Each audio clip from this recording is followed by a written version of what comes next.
Today, let's talk about USS Barbero, a Balao-class submarine that pulled off one of the strangest resumes in Navy history. Built at Electric Boat in Groton, Connecticut, she was launched in December 1943 and commissioned in April 1944. In World War II, Barbero completed 2 patrols from August 1944 to January 1945.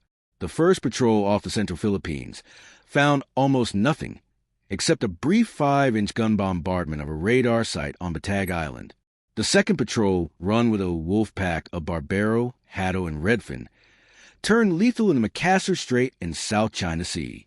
Barbero sank a 2,700-ton troop transport, helped knock down a convoy tanker attack, later sank a 4,000-ton cargo ship, and took bomb damage near Lombok Strait that ended her wartime action. After 1945, she was converted into a cargo submarine, then rebuilt again to carry Regulus I cruise missiles. In June 1959, she made headlines by launching missile mail, firing a Regulus packed with thousands of commemorative letters to Mayport, Florida.